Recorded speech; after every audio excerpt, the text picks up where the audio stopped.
Hola, Dios te bendiga. Hoy vamos a meternos de lleno en el final de la historia de Lázaro. Y como ya habíamos advertido, este pasaje lleva a su clímax una de las características más notables del testimonio de Juan, que cuanto más claras se hacen las señales que Jesús realiza, más evidente y hostil se vuelve el rechazo de los judíos, pero más personas llegan a la fe cristológica. Uno puede notar en la lectura del Evangelio que el rechazo de los judíos se va contando como el entramado de fondo para cada señal y discurso que va a realizar Jesús. Pero en este pasaje es al revés. El rechazo pasa a ser la trama principal y lo que hace Jesús o lo que hizo el entramado de fondo. En estos versos Juan nos va a dejar escuchar una conversación de los que estaban del otro lado del ministerio de Jesús y nos brindará las respuestas a los interrogantes que fueron creciendo junto con la tensión del rechazo. ¿Por qué? ¿Por qué los suyos no le recibieron si con tantas señales lo más obvio sería creer en Jesús? ¿Por qué los judíos odian a Jesús? ¿Es solo un capricho? ¿Es un recurso para llevar adelante la narrativa que tiene Juan? ¿O realmente hay alguna razón detrás de todo esto? Y si es así, si es que hay alguna razón, ¿qué tan válida es? O mejor preguntado aún, ¿es esa razón una cuestión circunstancial limitada a los tiempos de Jesús? ¿O se trata de alguna verdad espiritual que es para todos los tiempos, que es para nosotros y que nos implica en el testimonio que tiene que dar la iglesia hoy? Las respuestas a estas cuestiones las vamos a encontrar siguiendo el texto y en especial las reacciones que se produjeron a partir del testimonio de Betania. Vamos a verlas una por una.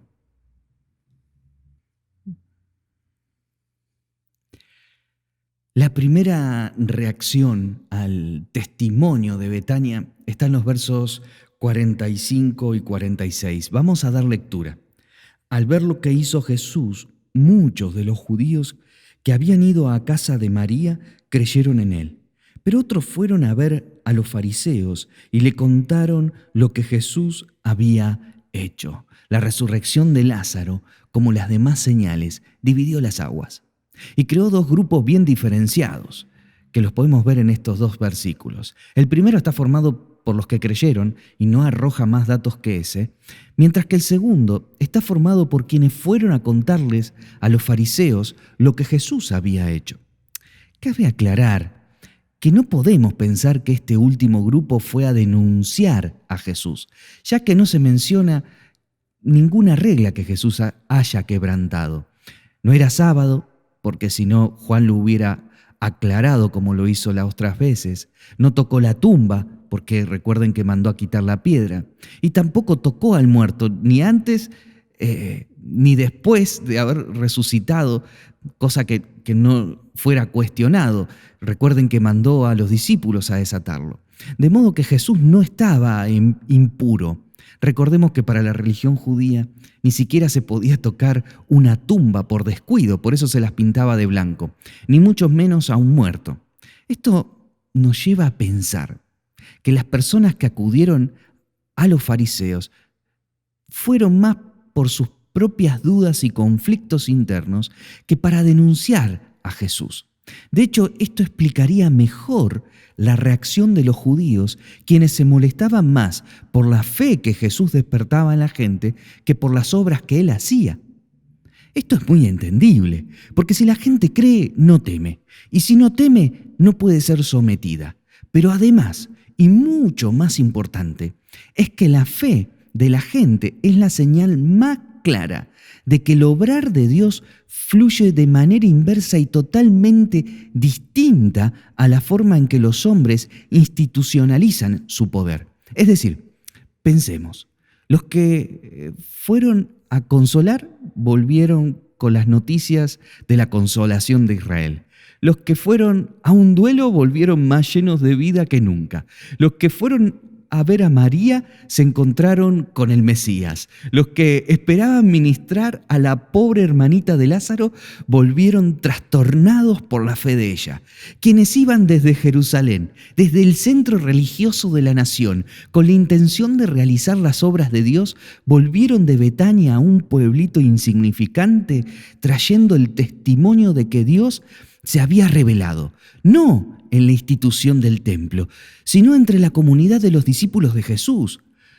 Los que volvieron de Betania sabían por experiencia propia que la presencia de Dios no estaba de manera invisible en el arca guardada por los sacerdotes en el lugar santísimo, sino en el rostro humano de Jesús. Ellos mismos trajeron desde Betania a Jerusalén el testimonio fiel de que la gloria de Dios no mataba al que la veía, tal como se creía y se enseñaba, sino que la gloria de Dios daba vida, aun cuando una persona llevase 4 días de estar muerto. Con el Evangelio, la verdad empieza a fluir al revés.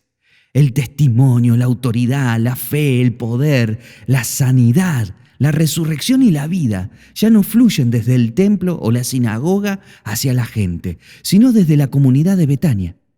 Ya no son los sabios de este mundo los que conocen la verdad, sino los necios que creen en la locura de la cruz.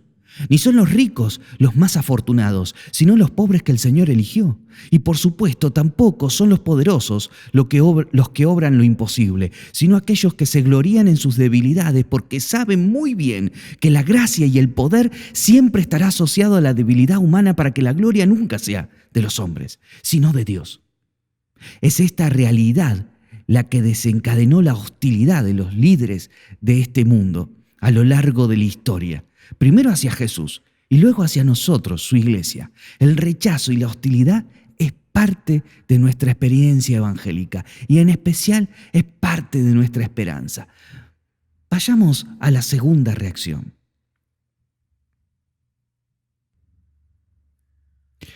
Vamos a dar lectura a los versos 47 al 51. Te invito a seguirme. Dice así: los sumos sacerdotes y los fariseos convocaron un consejo y dijeron: ¿qué hacemos? Porque este hombre realiza muchos signos.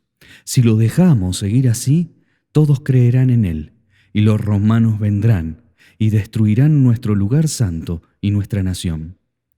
Uno de ellos, llamado Caifás, que era sumo sacerdote ese año, les dijo: ustedes no comprenden nada. ¿No les parece preferible que un solo hombre muera por el pueblo y no que perezca la nación entera? No dijo eso por sí mismo, sino que profetizó como sumo sacerdote que Jesús iba a morir por la nación, y no solamente por la nación, sino también para congregar en la unidad a los hijos de Dios que estaban dispersos. A partir de ese día, resolvieron que debían matar a Jesús. Es claro que el eje de esta reunión no pasa por discutir la fe, sino por controlar el miedo que había surgido ante el testimonio de Betania, cosa que intentan en 2 momentos bien definidos. Primero tratan de racionalizar el temor intentando definir a quién le tememos. Es claro que no temen a Jesús, ya que se refieren a él como este hombre de manera despectiva, peyorativa, ¿no? Que señala a Jesús como una persona despreciable que está tomando relevancia pública. Tampoco temen a Dios, porque ni siquiera se preguntan si Jesús podría llegar a ser su enviado o no, ni se lo cuestionan. Tampoco se refieren a Dios en la reunión, ni lo tienen en cuenta. Dios para ellos está más bien encasillado en una administración religiosa y estatizado en un conjunto de normas establecidas por la ley. A quienes realmente le tienen miedo es a los romanos. Ellos pueden quitarles sus privilegios, los romanos pueden venir y despojarlos de sus espacios de poder, pueden enviar sus tropas y devastar Jerusalén. Este temor es tan intenso, es tan real, que se han convencido de oponerse a Dios para defender a Dios, de conspirar contra el Hijo de Dios para salvar la casa de Dios. y de crucificar al enviado de Dios para proteger al pueblo de Dios. Insólito. Es justamente lo que van a hacer con Jesús, lo que va a provocar aquello que quieren evitar. Luego hay un segundo momento en esta conversación, y que es cuando habla el sumo sacerdote, ¿no? Cuando ellos tienen en claro el objeto del temor, surge un interrogante de fondo. ¿Qué conviene hacer? ¿Qué hacemos para que no suceda esto que tanto tememos? Hacia ese interrogante es que apunta justamente la intervención de Caifás. Él va a presentar de manera autoritaria, les va a decir: ustedes no saben nada.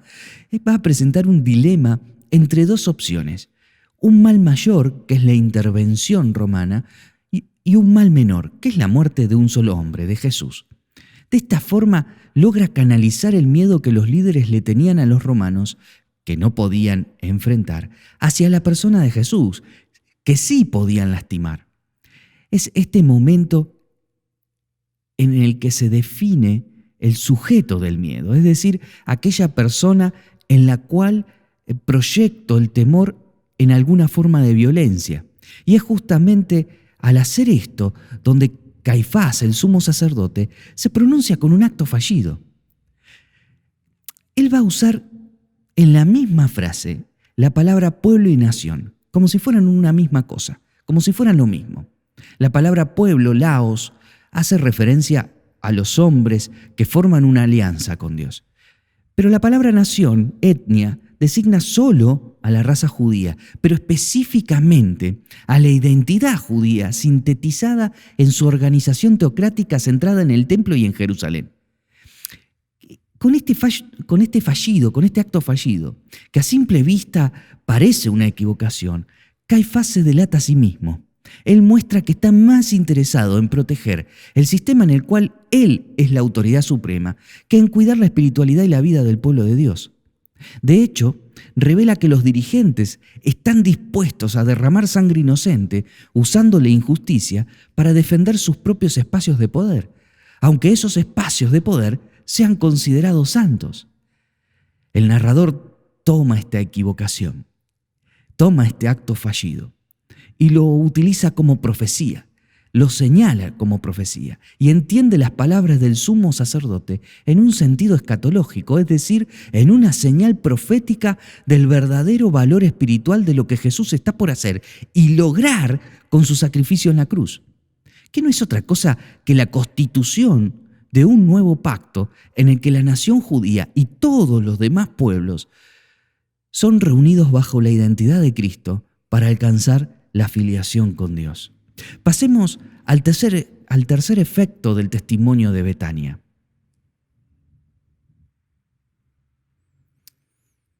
Vamos a dar lectura a los versos 53 y 54, dice así: A partir de ese día resolvieron que debían matar a Jesús. Por eso él no se mostraba más en público entre los judíos, sino que fue a una región próxima al desierto, a una ciudad llamada Efraín, y allí permaneció con sus discípulos. Luego que las autoridades decidieran matarlo, Jesús sale de Betania y abandona su ministerio público para irse a Efraín, una ciudad que estaba fuera del alcance de los judíos, cerca del desierto, fuera de los límites de Judá. Es importante entender que esta salida nada tiene que ver con el miedo, sino con la soberanía. No podemos confundir esto. Es decir, Juan está poniendo el acento sobre la soberanía que Jesús tiene sobre la vida y la muerte, dando a entender que la muerte de Jesús va a suceder cuando Él lo disponga y no cuando los judíos quieran. En este sentido, podemos pensar que la salida de Jesús, como acto de soberanía, es una figura del Éxodo que va a experimentar la misma comunidad de Betania. Esta comunidad, que ahora es un nuevo pueblo de Dios, está saliendo de la religiosidad esclavizante basada en el miedo a la muerte hacia una espiritualidad liberadora que está basada en la esperanza de la resurrección que Jesús les reveló. El hecho de salir fuera de los límites de Judá significa que Jesús, como en otro tiempo Josué, tiene su herencia fuera de los suyos. Su pueblo ya no está definido por rendir culto en un monte o en otro, sino por adorar en espíritu y en verdad. Esta iglesia adora allí mismo donde Jesús esté, porque Jesús es el fundamento, la luz, el alimento espiritual, la puerta, el pastor, la cabeza y el poder vital de su iglesia. Él es el lugar y el ámbito propios de la iglesia, Cristo mismo. Él es su cabeza. Es sobre esta soberanía que la comunidad de Betania, que es la iglesia de hoy, funda y ejerce su propia libertad. Ya no responde más a los poderes de este mundo por coerción, miedo, necesidad, sino que responde a su único Señor. Y solo por la fe en la esperanza de la resurrección sale al encuentro de una relación de amor con Dios, con otros y con la creación. Por lo tanto, el testimonio de la comunidad de Betania no solo produce un efecto hacia afuera de ella misma, sino también sobre sí misma. El dar testimonio siempre es una experiencia de retroalimentación que libera y que trae esperanza. Vamos a hacer una conclusión que cierre estos 3 efectos que tuvieron el testimonio de la comunidad de Betania sobre el ámbito en el que ella estaba.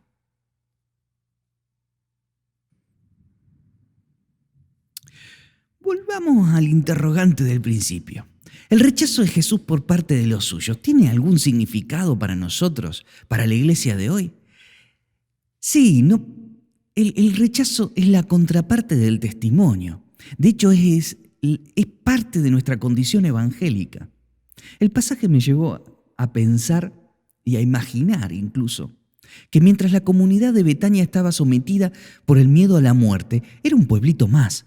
No representaba ningún problema para el poder corrupto e injusto que la estaba gobernando.